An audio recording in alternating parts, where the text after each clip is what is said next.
Bwana, kinachoendelea hivi sasa ni kuhusiana na dabi ya Kariakoo ambayo tayari tumeshafahamu kwamba tarehe 25 Juni ndio itakuwa siku yenyewe rasmi sasa ya kwenda kumjua nani ni mbabe wa mwenzake, lakini pia kufahamu nani ambaye alikuwa anamkimbia mwenzake. Kwa mujibu wa Simba, kwa mujibu wa Yanga wanaamini kwamba Simba waliokimbia tarehe 8, lakini pia Simba nao walisema kwamba wanataka mechi ichezwe tarehe 15.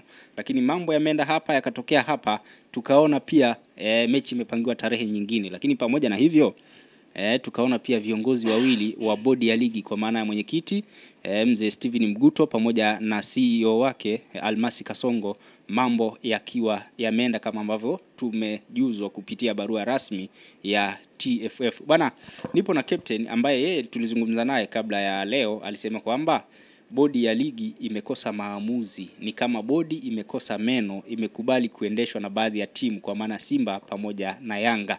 Bwana captain, asalamu alaykum. Wa alaykum salaam bwana.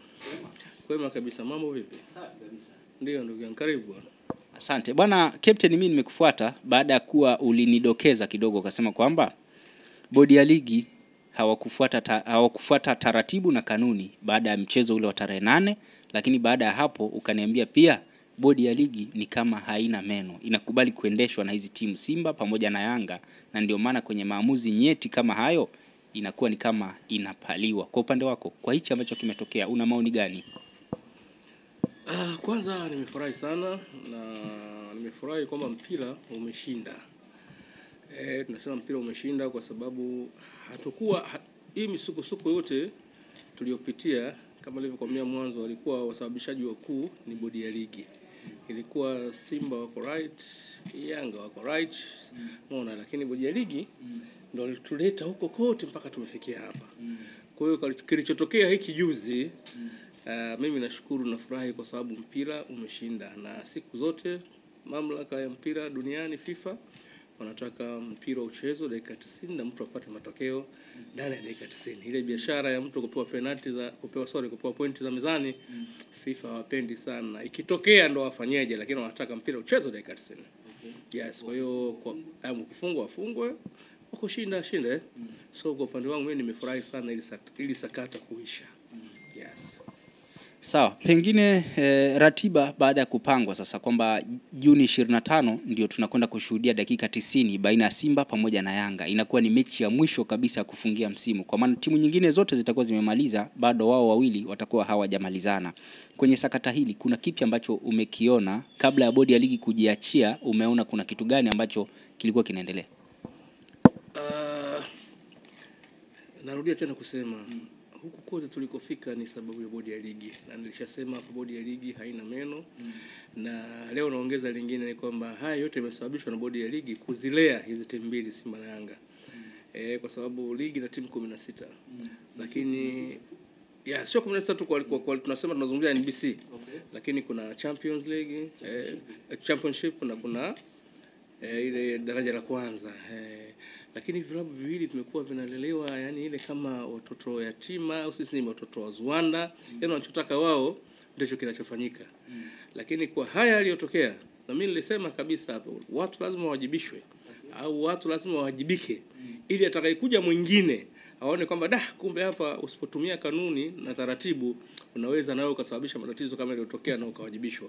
Kwa hiyo mimi binafsi nimejifunza kwamba tunatakiwa tufuate kanuni, taratibu na sheria za mpira mguu. Tusingefika huko kote.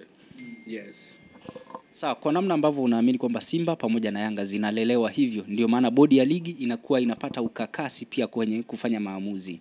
Uliwahi kunidokezea mfano ukasema kwamba ili jambo lingetokea labda timu nyingine nje na Simba pamoja na Yanga, huenda maamuzi yangetolewa mapema iwezekanavyo. Pengine kwa maamuzi ambayo yamefanyika sasa, tumeona mwenyekiti wa bodi ya ligi amewasilisha barua kuomba kujiuzulu, lakini pia CEO wa bodi ya ligi kwa maana Almasi Kasongo yeye amesimamishwa na rais wa TFF. Kwa upande wako, unadhani haya ni maamuzi sahihi ambao wameyachukua viongozi hawa, au ili wanasema kwamba funika kombe mwanaharamu apite? Tena wamechelewa, ni maamuzi sahihi kabisa na wamechelewa. Na siwezi kusema vibaya hata kwa rais wa TFF naye kwa namna moja ama nyingine alifanya kulikuza ile swala mpaka likafikia hapa. Kumbuka wakati hii sintofahamu inatokea, rais wa TFF alikuwa hayupo nchini. Alikuwa kwenye majukumu mengine. Alivyorudi rais na nafikiri ni airport ama ni wapi, waandishi walimfuata. Yes, walimfuata na kumuuliza maswali kuhusu hili sakata. Yaani ilikuwa rais atumie tu busara ndogo tu kwamba jamani, nimesikia hizo habari na mimi nilikuwa niko nje ya nchi. Sasa nimerudi, nitakaa na wadau wangu. Nafikiri baada ya siku 3 nitalitolea taarifa hili swala. Lakini hakufanya hivyo rais. Rais alikuja akawa ameshachagua upande wake wa kuegemea. Kwamba bwana hao wanaopinga sijui kwani wao hawafanyi makosa, wanaenda chokochoko hata wakae mbali na mpira, sijui kama hawezi kucheza, sijui wakacheze sinema zetu na nini. Sasa kwa mtu mwenye mamlaka, unajua wewe ni rais wa TFF. Ukizungumza vitu kama vile unakuwa unaonekana umeshachagua upande. Kwa ule upande ambao wanaona uwafevi, lazima watapanic na watakuja juu, ndio kilichotokea. Mimi ningekuwa ndo rais wa TFF kipindi kile, ningejibu tu hivyo kwamba bwana, ndo nimerudi, nimefika, sijaingia ofisini, naomba nipeni muda niingie ofisini, nikabidhiwe ofisi, then hili nitakuja kuwapa taarifa baada ya siku 3 4, hata baada ya wiki moja. Ningechofanya mimi, ningewaita bodi ya ligi, ningeita na sekretari yangu yote. Unaona, ningewauliza kuna nini na wakunusuru mpira, kwa sababu mtu kama Mguto kwanza alikuwa sio mwenyekiti tena wa Coast Union. Na kwa kanuni mtu ambaye sio mwenyekiti wa klabu, moja kwa moja inakuwa hana sifa za kuwa mwenyekiti wa bodi ya ligi. Umeelewa? Kwa mimi kwanza ningetumia ile kama wewe mzee, kwa sasa hivi kwanza sio mwenyekiti. Tulikuacha tu labda kwa sababu kuna mashindano mbele hapa ya chani ya nini, ndio tutatusaidia mawazo na uzoefu wako. Lakini kwa hili hebu step down kwanza. Andika barua ya kujiuzuru. Umeona? Angeandika barua ya kujiuzuru, huyo mzee akajiuzuru mapema kabisa, yani ingetengeneza heshima kubwa sana. Na mzee na rais kipindi kile wa TFF angewaita Yanga na Simba, ingamlia kimetokea nini? Simba kweli mlifanya hivi, mlifanya makosa, na Yanga na nyinyi mfanya hivi, mlazuia mlifanya makosa, lakini tumeshachukua hatua za awali. Mzee Mguto amesha step down. Naomba hii derby basi tuipangie tarehe nyingine. Mimi nafikiri Simba wangeridhika na Yanga wangeridhika. Na ligi saizi ingekuwa imeshakwisha zamani. Lakini kwa sababu viongozi wetu wengi wakubwa watumii sana busara, wanatumia tu yale mabavu na wanachagua upande, ndio inapokuja swala la Simba na Yanga ndio imetufikisha hapa. Issue ilikuwa ndogo kabisa, ilikuwa rais kutukalia anaimaliza. Kuliko sasa hivi mpaka mkuu wa nchi anaingilia kati, ana mambo mangapi ya kufanya huu mwaka wa uchaguzi, afikirie uchaguzi, afikirie sijui budget, afikirie ni mnampelekea na vitu hivi ambavyo vidogo kabisa aenda katatue yeye. Sasa yani watu wa mpira tumefeli sana katika hili. Yes.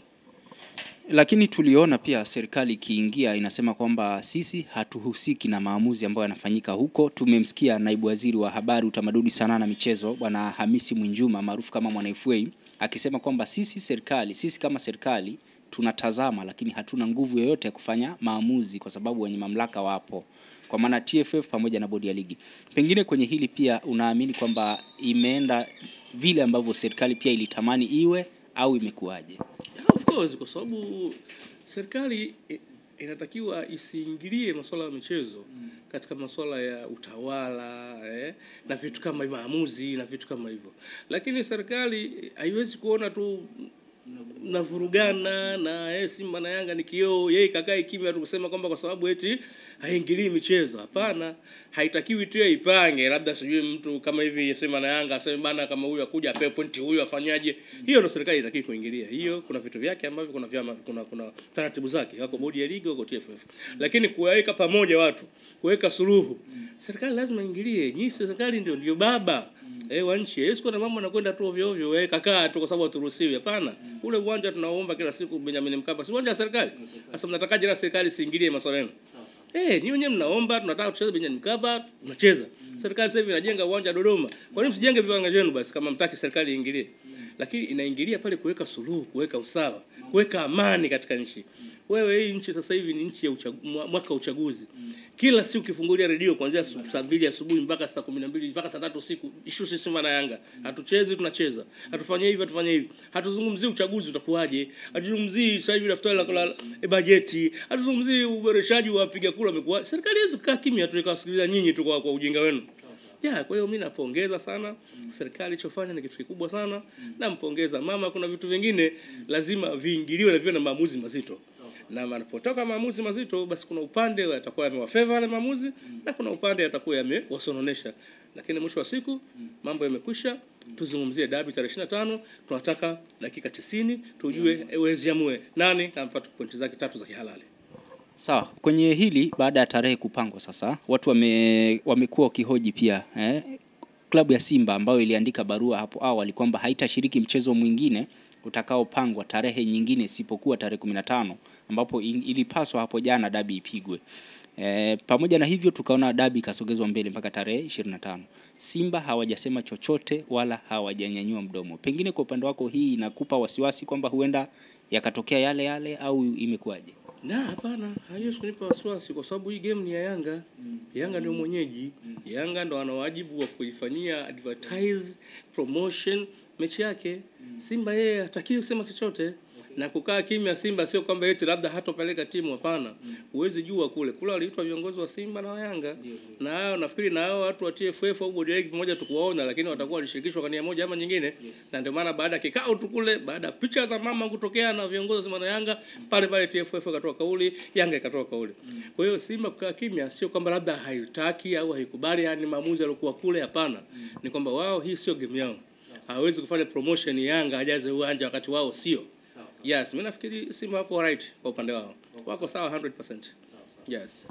Na kwa mashabiki sasa ambao tuliona ni kama ule utani unaanza kutoka, maana kilichokuwa kinafuata ni kama uadui au hasama baina mashabiki wa Simba pamoja na Yanga. Pengine una kipi cha kuwakumbusha na kuwaambia kuelekea mchezo husika? Nawaambia tu kwa sababu unajua Simba na Yanga hizi ni watani wa jadi tangu babu zetu na mababu zetu na mabibi zetu. Mume anakuwa Simba, mke anakuwa Yanga. Mume anakuwa Yanga, mke anakuwa Simba. Ni kawaida na ndio maana tukaitana watani wa jadi. Kwa hiyo vijana wa sasa wasije wakatubadilisha. Tukarudi kwenye uhasama kama wenzetu kwa tunaona Boca Juniors na nani mpaka watu wanauana na River Plate. Tunaona hapana, tutakiwi kwa kutuendelee bado kuzikana, kuoleana Simba na Yanga, kusalimiana kwa sababu sisi ni watani wa jadi. Ugomvi wetu ni dakika 90 tu.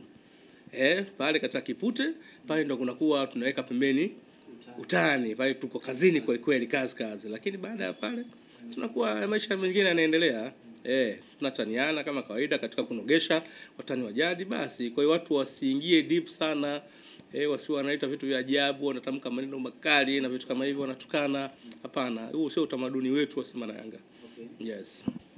Sawa, bwana captain wewe, wanasema kwamba aliyetangulia kuliona jua anayajua mengi kuliko wewe. Bila shaka wewe unafahamu mengi sana kuhusiana na dabi. Pengine ulishawahi kuona mvutano kama huu kitokea mpaka mechi inaahirishwa na kuna maneno mengi ya nje kama hivi, au hii ni mara ya kwanza kuona mvutano kama huu?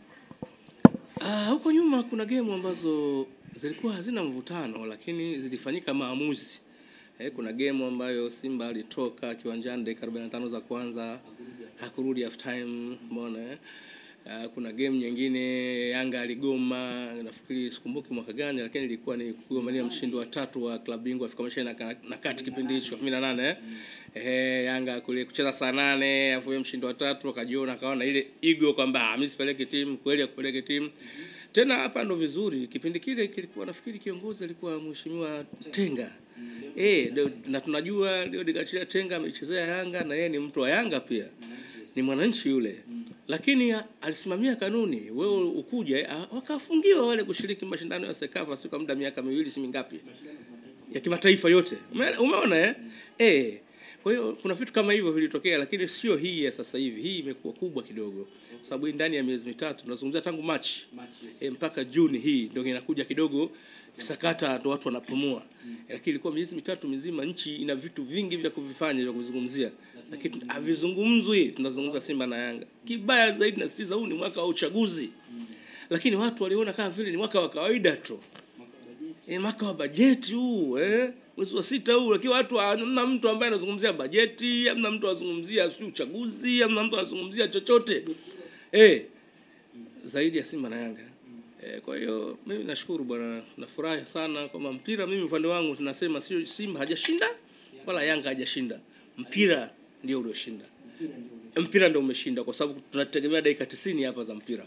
Tunataka watu wakaoneshane pale bwana. Tunataka ambaye mtu atamzuia Mpanzu, atamzuia Ahua, tunamtaka mtu ambaye atamzuia Pacome, atamzuia Maxi. Tunataka tuone pale tena timu zimepata muda mrefu wa kujiandaa. Kwa sababu zimepumzika muda mrefu kutokana na mashindano ya kimataifa. Kwa hiyo tunataka tuone mpira ukichezwa. Sisi watu wapenda sports ambao tuliokuwa hatuna upande, tulikuwa tunalilia tu Mungu ya mambo yaishe, mpira uchezwe. Yes. Sasa bwana, huyo ni captain akizungumza hivyo, lakini pia anasema kwamba yeye binafsi amefurahi mpira umeshinda. Pengine sasa hii inakuwa ni funzo kwa kiwango gani kwa upande wa mashabiki, timu hizi mbili ambazo zilikuwa zinakinzana, lakini pia hizi timu nyingine ambazo ni wanachama wa TFF ambao wapo hapa na wameona sasa wakubwa imefikia mpaka hapo, wadogo sasa wanajifunza kitu gani? Kuna kitu kikubwa sana cha kujifunza hapa katika sakata ile. Kwanza tuanze na wenye mamlaka. Wenye mamlaka, viongozi wenye mamlaka wanaosimamia mpira wetu. Yaani kama kujifunza katika sakata hili, basi watakuwa hao hawafai na hawatojifunza tena. Sakata lilikuwa wazi kabisa kwamba tutaki kurudi nyuma, lakini tunasema kwamba kulikuwa hakuna sababu ya msingi yoyote ya kuahirisha ile dabi ya tarehe 8. Yaani haya yote imetokea pale. Yes, kwa hiyo maana mimi ulikuwa ukija kinihoji ukiniambia bwana nani Simba ana, nakwambia no, hapa Simba hana makosa, Yanga hana makosa. Simba yeye aliandika kwamba kama hawa watu hawajachukuliwa hatua sitopeleka timu. Ungemsubiri basi ifike asipeleke timu. Wewe unakuwa kwa kauli ile tu unakwenda unaahirisha mpira. Yanga ndio kaona kumbe ukisema tu kama sipeleki timu watu wanaahirisha, wanakusikiliza, na yeye ndo akasema basi na mimi tarehe 15 sichezi. Ili je na mimi nitasikilizwa kama wale?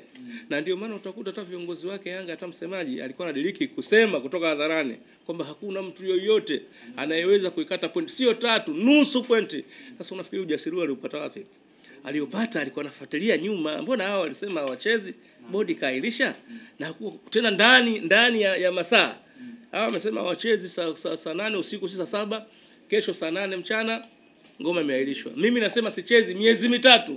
Vipi kabla? Kwa nini sifikiriwe? Kwa hiyo kuna kitu cha kujifunza sana, viongozi wetu wa mpira wamejifunza pakubwa sana katika hili. Mimi nafikiri mashabiki na wanachama na timu hizi wachezaji, mimi nafikiri wao wako right, wao wanasubiria tu kuagizwa, nendeni uwanjani, watakwenda uwanja kupiga mpira. Mashabiki njooni mtushangilie, watakuja kuwashangilia, lakini la kujifunza hapa ni viongozi wenye mamlaka kusimamia mpira wa miguu Tanzania pamoja na bodi ya ligi. Watakiwa wajifunze kitu kikubwa sana kutokana na hili sakata ambalo limetokea. Sawa bwana captain bwana, bila kuzungumzia kuhusu hawa vijana kwa maana Ahmed Ali pamoja na kijana mwenzake Ali Shaban Kamwe ambao wamepewa mamlaka ya kuzisemea hizi taasisi kubwa ambazo zinabeba uhai lakini pia ndio maisha ya watu wengi kwa hivi sasa. Pengine kwa wasemaji pia una kipi cha kuwashauri, na sio wao wawili tu, wasemaji wapo timu nyingi kweli kweli. Wasemaji wanatakiwa tu wafuate miiko.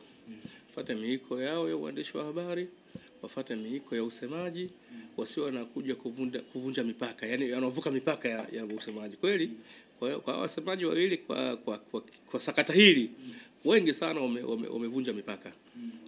Wamevuka mipaka, wameongea vitu vigumu sana.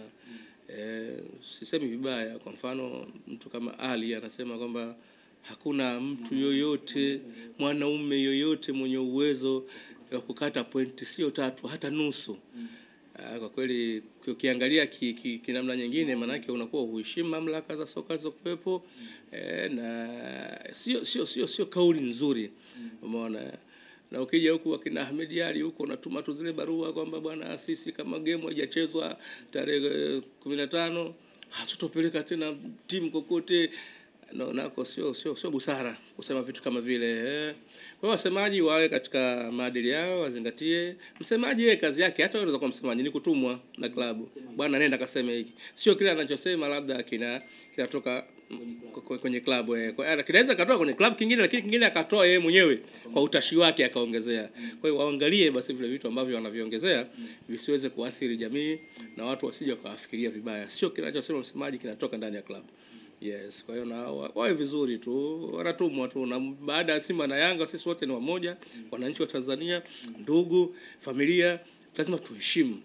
Sasa ukisema kama Yanga hajaita timu, Ukisema Yanga akuleta timu, hakuna mtu yote ambaye hawezi kukata. Pale unamzungumzia kuna rais wa TFF.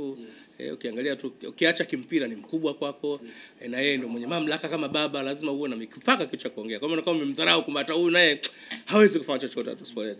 Kwa hiyo wasemaji nao waangalie jinsi maneno ya kuzungumza. Sawa bwana captain, tumalizie bwana, swali fupi tu, mechi ipi ambayo unaikumbuka ilikuwa inavutia zaidi ya dabi ya Kariakoo? Dabi ya Kariakoo bwana, mechi ambayo nilikuwa naikumbuka inavutia zaidi na ileta matokeo ya ajabu kidogo. Sikumbuki mwaka gani, lakini kuna dabi walicheza Simba na Yanga, walifungana goli 3-3. 2013 Exact, kama itakuwa ni sawa. Mpaka half time Yanga anaongoza goli 3 na mimi nilikuwa hapo uwanjani. 3-0. Na kingine kilichonivutia, Mrisho Ngasa alisema mimi leo lazima nifunge Simba. Nisipofunga neneni mkachome nyumba zangu. Alikuwa na nyumba 2. Zote chomeni moto. Lakini katokea akafunga. Game ile kidogo ilikuwa na vitu vya ajabu sana. Ilinivutia sana kwa sababu mpaka half time Simba ushapigwa goli 3, watu wa Yanga wanashangilia kweli kweli. Wanaamini kwamba sasa zile 6 watazirudisha. Lakini ulipopinduka game, Simba akaja akachomoa goli 3 bila. Simba nao sasa ndo wakaanza kuwa ndo wenye uwanja wa miliki wa uwanja kipindi cha pili. Kwa hiyo ile game ilinivutia sana sana sana. Kwamba vitu vingi watu walivyotarajia vikutokea, na watu waliahidi kwamba nisipofanya hivi nifanywe hivi, ikatokea kafanya kweli vile. Ile game ndo naikumbuka sana. Captain, sina la ziada, nikushukuru sana kwa muda wako, lakini pia mimi nitaendelea kukufuata mara kwa mara kwa sababu bwana, vitu kama hivi vinakuwa vinapatikana kwa uchache, kwa sababu wengi tulikuwa tukizungumza nao wanadili kwenye ushabiki. Kwa maana wao wanaona wanavutia upande wao kwamba Simba tumeshinda, Yanga tumeshinda, kila mmoja alikuwa anavutia upande wake. Una kipi cha kuambia sasa wapenzi wa Bwigani TV? Wapenzi wa Bwigani TV na washauri tu kwamba tuifuatilie sana Bwigani TV. Ina madini mazuri sana, inatafuta watu ambao wana hekima na busara katika kuongea. Hawatafuti tu wale watu wa mtaani ambao yeye hata kama mtu anaona hii kitu kakosea, lakini kwa sababu kinaifavor tu timu yake, basi yeye anakuwa anapiga tu kelele tu kwamba hapana. Tunatafuta watu ambao wanajua mpira, ambao watu wameweza kuangalia mpira muda mrefu, tupate mawazo yao. Yanasaidia mpira kwa sababu mpira ni kwetu sote, sio TFF peke yake au media ligi. Hata sisi wapenzi na mashabiki na wanachama, mpira ni wa kwetu. Kwa hiyo tuangalie hii channel ya Bwigani TV. Sasa mwenye yake kwanza ni mwana sports pia. Yes. Bwana, shukrani sana captain. Asante sana brother.